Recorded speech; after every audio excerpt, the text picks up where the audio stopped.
മലയാളികൾ ഇത്രയധികം സെലിബ്രേറ്റ് ചെയ്ത ഒരു സിനിമ ഉണ്ടോ എന്നെനിക്ക് സംശയമാണ്. ഇപ്പോഴും അതിൻ്റെ സെലിബ്രേഷൻ നടക്കുന്നു എന്ന് പറയുന്നത് ഒരു അത്ഭുതമാണ്.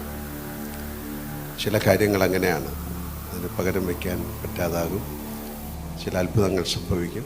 അങ്ങനെ സംഭവിച്ച സിനിമയിലെ ഒരു അത്ഭുതമാണ് കിരീടം എന്നാണ് ഞാൻ വിശ്വസിക്കുന്നത്. കൂടെ അഭിനയിച്ച ആൾക്കാരെ പറ്റി പറയുന്നില്ല, കാര്യം അവരാരും നമ്മളെ വിട്ടു പോയിട്ടില്ല എന്ന് വിശ്വസിക്കുന്ന ഒരാളാണ് ഞാൻ. കാര്യം എല്ലാ ദിവസവും അവരെ കാണുന്നുണ്ട്, പക്ഷെ നമ്മൾ അഭിനയിക്കുന്ന ആ ഫ്രെയിമിൽ അവരില്ല. അതിലാരും ഇപ്പോൾ ജീവിച്ചിരിപ്പില്ലെന്ന് സങ്കടത്തോടെ പിന്നെയാണ് മനസ്സിലാക്കുന്നത്. അപ്പോൾ അവരെ മനസ്സിൽ ഓർക്കുന്നു എല്ലാവരെയും. ലൂഹിയുടെ ഒരുപാട് സിനിമകൾ പിന്നെ എനിക്ക് ചെയ്യാൻ സാധിച്ചിട്ടുണ്ട്. ഇങ്ങനെ പറയുമ്പോഴാണ് പല കാര്യങ്ങൾ ഞാൻ ഓർക്കുന്നത്. തൂവാനത്തുമ്പികളുടെ ശക്തി എന്നും ഞാനും പാർവതിയായിട്ടൊക്കെ അഭിനയിക്കുന്ന സിനിമയാണ്. അവിടെയാണ് വന്ന് ഇതിൻ്റെ കഥ പറയുന്നു, അല്ലെങ്കിൽ ഇങ്ങനൊരു സിനിമ ഉണ്ടാകും എന്ന് പറയുന്നതൊക്കെ ഞാനിപ്പോഴാണ് മനസ്സിലാക്കുന്നത്. ഞാൻ മറന്നുപോയി. എല്ലാവരുമായിട്ടും വളരെയധികം സ്നേഹബന്ധം അതിപ്പോഴും തുടരുന്നു. ഇങ്ങനൊരു സിനിമ നിർമ്മിക്കാൻ തയ്യാറാകുക എന്ന് പറയുന്നത് തന്നെ ഭാഗ്യമാണ്. അപ്പോൾ ഇങ്ങനൊരു സിനിമ നിർമ്മിച്ചതിന് ഉണ്ണി, ദിനേശ്, ഇപ്പം ഞാൻ നിങ്ങളെ നന്ദി പറയുന്നു. വിജയകുമാർ, സിബി, അല്ലെങ്കിൽ കുമാർ, കൈതപ്പുറം സാർ, ശ്രീകുട്ടൻ, ഇതിലഭിനയിച്ച എല്ലാവരും, ഇവിടെ ഇരിക്കുന്ന എല്ലാവരും, ഇതിൻ്റെ പുറകിൽ പ്രവർത്തിച്ച എല്ലാവരും ഞാൻ ഈ സമയം ഓർക്കുകയാണ്. And big thanks to NFDC. അതാണ് ഏറ്റവും വലിയ താങ്ക്സ് പറയേണ്ടത്. പലപ്പോഴും നമ്മുടെ സിനിമയുടെ ഒരു റെസ്റ്റോറേഷനൊന്നും നമുക്കില്ല. ഒരുപാട് നമ്മളുടെ സിനിമകൾ നഷ്ടപ്പെട്ടു പോയി, അതിൻ്റെ പ്രിൻ്റുകളൊന്നുമില്ല. പക്ഷേ ഇതാണ് ഇതിൻ്റെ അതിൻ്റെ ഒരു നന്മ കൊണ്ട് മാത്രമായിരിക്കാം. എനിക്ക് തോന്നുന്നത് നാഷണൽ അവാർഡൊക്കെ കിട്ടിയതുകൊണ്ട് അതിൻ്റെ ഒരു പ്രിൻ്റ് ആർക്കൈവ്സിലേക്ക് പോയതായിരിക്കാം. എനിക്ക് ഏറ്റവും സന്തോഷകരമായ ഒരു കാര്യം എന്ന് പറയുന്നത്, ഞാൻ സിനിമയിൽ അടുത്ത വർഷം കഴിഞ്ഞാൽ 50 വർഷമായി. അപ്പോൾ ആദ്യത്തെ സിനിമ കഴിഞ്ഞ് പിന്നെ രണ്ടാമത് മഞ്ഞിൽ വിരിഞ്ഞ പൂക്കൾ എന്ന സിനിമയിലേക്ക് അതിൻ്റെ അവസാന ദിവസമാണ് ഞാൻ പോകുന്നത്. പലർക്കും അറിയാവുന്ന കാര്യമായിരിക്കും. അങ്ങനെ അവിടെ ചെന്ന് എന്നോട് അഭിനയിക്കാൻ പറഞ്ഞു. ഒരു സീൻ തന്നിട്ട് അഭിനയിക്കാൻ പറഞ്ഞു. അന്ന് അതിലെ ഡയറക്ടർ ഫാസിലുണ്ട്, പിന്നെ ജിജോ ഉണ്ട്, സിബി മലയിലുണ്ട്, വേറെ കുറച്ച് ആൾക്കാരുണ്ട്. അങ്ങനെ ആ സീനൊക്കെ അഭിനയിച്ച് കഴിഞ്ഞിട്ട് പലപ്പോഴും പറഞ്ഞിട്ടുള്ള കാര്യമാണ്, പക്ഷേ ഈ സമയത്തത് പറയാതിരിക്കാൻ പറ്റുന്നില്ല, അതുകൊണ്ട് പറയാണ്. അത് കഴിഞ്ഞ് 10ലാണ് മാർക്കിടുന്നത്. 10 അല്ലെങ്കിൽ 100ലാണ് മാർക്കിടുന്നത്. അങ്ങനെ ഓരോരുത്തർ മാർക്കിട്ടു. അന്ന് എനിക്ക് ഏറ്റവും നല്ല മാർക്ക് തന്ന് എന്നെ സഹായിച്ച ആളാണ് സിബി. 2 മാർക്ക്,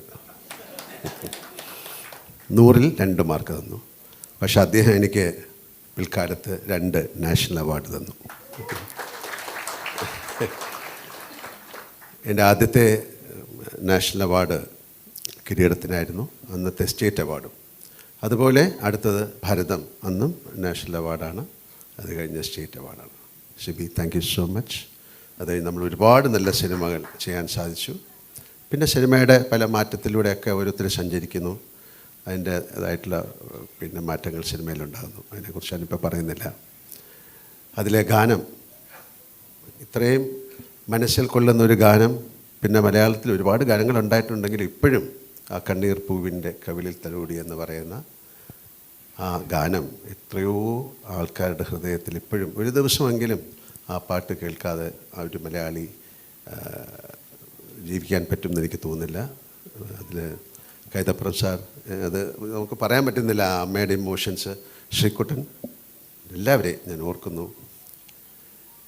ഒരുപാട് സന്തോഷം. കാര്യം 37 വർഷം കഴിഞ്ഞിട്ട് നമ്മുടെ ഒരു സിനിമ വീണ്ടും റിലീസാകുക എന്ന് പറയുന്നതിൻ്റെ സന്തോഷമുണ്ട്. പക്ഷേ ഇങ്ങനെ ഒരു സിനിമ സംഭവിക്കുക എന്ന് പറഞ്ഞാൽ ഏറ്റവും കൂടുതൽ ആഘോഷിക്കപ്പെടുകയും മനസ്സിൽ കൊണ്ടു നടക്കുകയും ചെയ്യുന്ന ഒരു സിനിമ. എനിക്ക് എൻ്റെ ജീവിതത്തിലെ ആസ് ആൻ ആക്ടർ എനിക്ക് ഏറ്റവും ഇഷ്ടപ്പെട്ട സിനിമകളിലൊന്നാണ് കിരീടം. അത് പറയേണ്ട കാര്യമില്ല. ഒരുപാട് പേർക്ക് സേതുമാധവൻ എന്ന് പറയുന്ന ആളുടെ ദുഃഖം ഞാനിപ്പം ഈയിടെ വീണ്ടും വന്നപ്പോഴാണ് അതിൻ്റെ ട്രെയിലർ കണ്ടത്. അപ്പം ഒരുപാട് കാര്യങ്ങൾ നമ്മുടെ മനസ്സിലേക്ക് ഓടിയെത്തി. ആൻഡ് ഏറ്റവും ഒരിക്കലും പറയാൻ പാടില്ലാത്ത ചില രഹസ്യങ്ങൾ ഉണ്ടെങ്കിൽ അത് നമുക്ക് ജഗദീഷിനോട് പറയാം. ജഗദീഷ് ആരോടും പറയില്ല. ഒരുപാട് കാര്യങ്ങളുണ്ട്. ഞാൻ വേറെ എന്തോ കാര്യം പറയാമെന്ന് വിചാരിച്ച് ഞാൻ പ്രാർത്ഥിച്ചുകൊണ്ടിരിക്കുകയാണ്.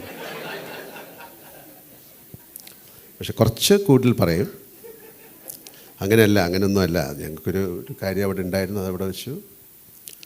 അപ്പോൾ ഇതിൻ്റെ അകത്ത് പോയപ്പം ഇയാൾ തന്നെ പോയിട്ട് 2 ഗ്ലാസ് എടുത്തുകൊണ്ട് വന്നു. എന്നിട്ട് അവിടുത്തെ മേശപ്പുറത്ത് വെച്ചു. അമ്മയൊന്നും അറിയില്ല, അതൊക്കെ ഞാൻ നോക്കിക്കോളാം.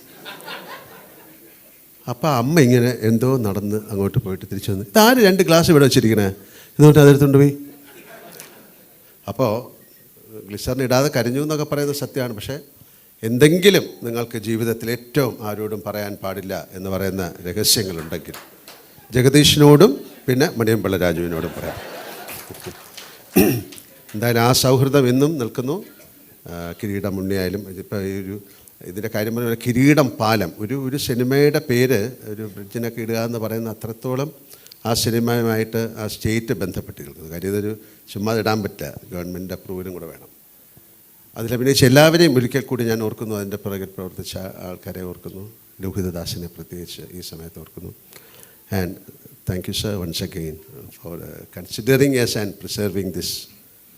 Restoration is a big program. നമ്മളെ ഒരുപാട് വർക്ക്ഷോപ്പുകളൊക്കെ വന്നിട്ടുണ്ട്.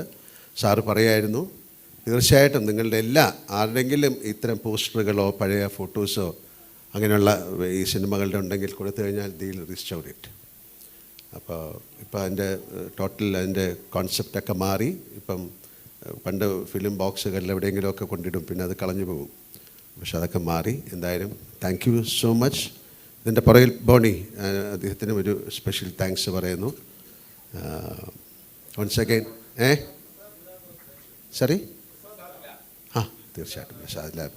ഓക്കെ, അല്ല ഞാൻ ആരെങ്കിലും വിട്ടുപോയിട്ടുണ്ടെങ്കിലും വിജയകുമാറിൻ്റെ പേരിൽ ഞാൻ എല്ലാവർക്കും താങ്ക്സ് പറഞ്ഞിരിക്കും.